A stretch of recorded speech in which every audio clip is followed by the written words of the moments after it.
Whoa. Well. Looks like Disney might have had enough of all that diversity, equity, and inclusion after suffering brutal defeats at the box office in back to back releases, with both The Little Mermaid set to lose hundreds of millions of dollars and Elementals also set to lose. I guess I would say Little Mermaid might be tens of millions, with an Elemental will be hundreds of millions. Little Mermaid is squeaking out a little bit, but it's not going to break even. And now Disney has fired their chief diversity officer. Disney chief diversity officer LaTronda Newton to exit company. Some of the replies: winning.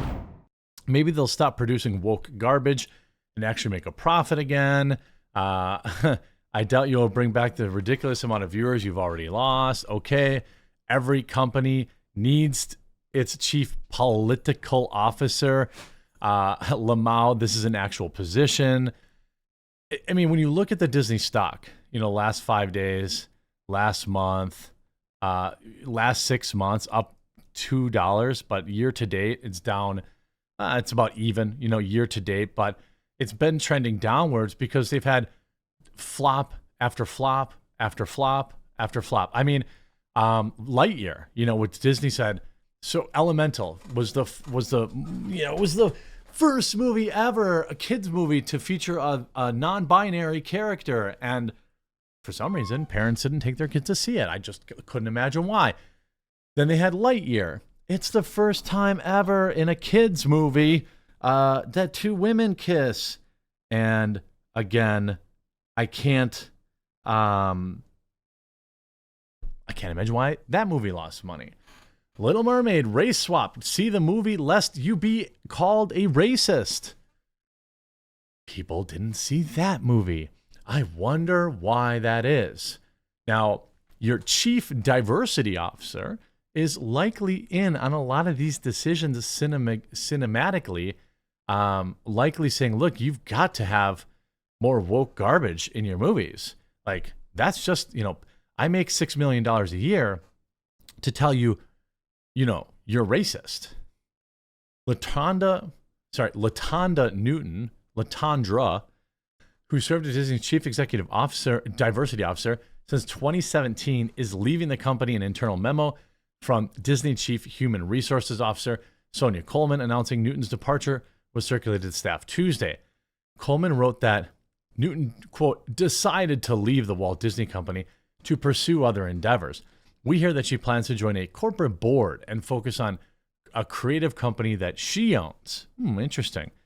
Disney and Newton's direct reports will now report to Julie Murgis, SVP of Talent Acquisition, who will now run the DEI operations on an interim basis while the search for Newton's replacement is underway. Newton's title was Senior Vice President, Chief Diversity Officer, a role which was simply fabricated in the last 3 years. It's never been a job that anyone's ever needed in the history of time. But according to Disney's bio, she worked with various business segments and leaders across the enterprise to build on Disney's commitment to produce entertainment that reflects a global audience and sustains a welcoming and inclusive workplace for everyone. Her time at Disney included co-signing with Bob Iger and Bob Chapek in May 2020 memo to Disney staff in wake of the St. Floyd incident titled Resolve in the Time of Unrest. In it, the trio pledged to use our compassion and creative ideas and collective sense of humanity to ensure we are fostering a culture that acknowledges our people's feelings and their pain. I know when a drug addict overdoses, it's always a tragic event, but I'm not sure why why that would matter to somebody who lives in a completely different state. I don't know. We also realize, for their family, I'm sure it's tragic, but I don't know. We also realize that now more than ever is a time for all of us to further strengthen our commitment to diversity and inclusion everywhere. See, every time there's something bad that happens, and look, it does. There are racist cops. There are bad things that happen. To deny this would be absurd. But when it happens, the only people that really seem to care are the people that can profit off of it. Just like BLM. Remember how BLM got like $1 zillion donated to it and now it's bankrupt? Where did all that money go? Did that money go to the black community? No. Patricia, whatever her name is, Wallers or whatever, Patrice Cullors, her name was, bought like 9 houses and bought a multi-million-dollar BLM meeting mansion that was used for meetings, except it was really just a vacation home. Before Disney, Newton was Group Vice President, Social Innovation, and Chief Diversity Officer at Toyota, and Chief Program Officer, Toyota Mobility Foundation. To extend, here's Coleman's full memo to our extended DE&I and HR team.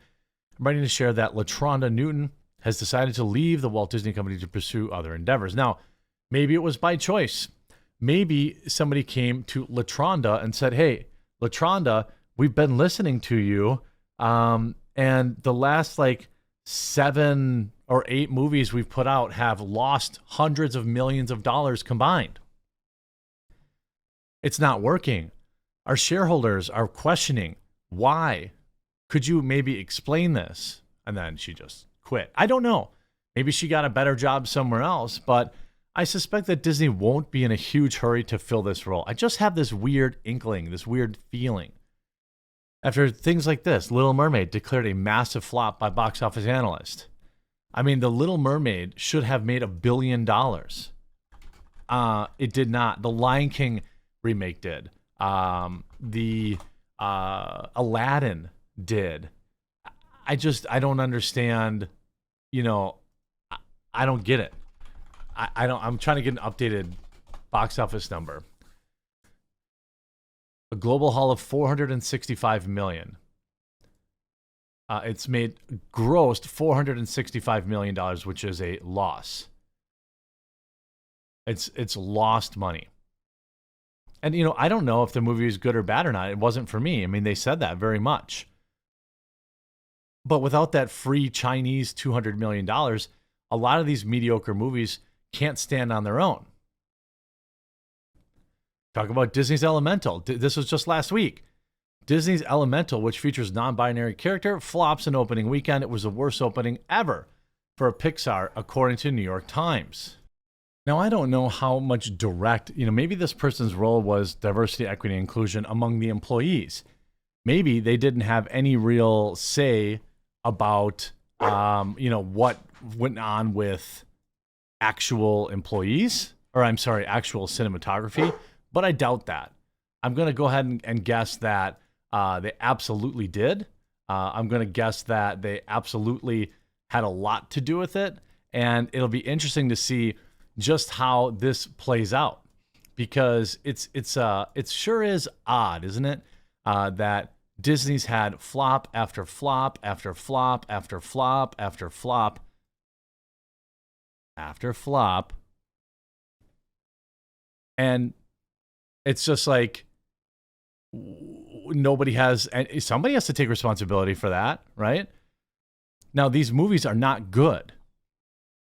The big announcement, I got to play Pixar's first non-binary character. Meet Lake, a blob of water. I voice Lake in the new Elemental. Voice actor Kai Ava, always don't care, wrote in a viral tweet with over 51,000 likes. I mean, it's not this person's job, but it's like they advertise this stuff and parents are just like noping out of it. It's because people have been pushed too far. It's just very similar in the same vein as everything else going on in woke Disney and woke, counterculture. Disney, Warner Brothers failure signal the end of the theater era. I don't agree with that. I think there'll be another $1 billion movie this year. I bet you Top Gun will get close to $1 billion. I bet you Oppenheimer should do pretty good. It's The Flash disappoints with $55 million. Well, their main actor is a cult leader, and everyone's very aware of their them excuse card, which kept them in this movie. So now they're going to lose a bunch of money, and I'm happy to see it. Hopefully this is a sign of things to come. I hope you enjoyed this video. If you did, make sure you subscribe down below, and we'll talk to you again real soon.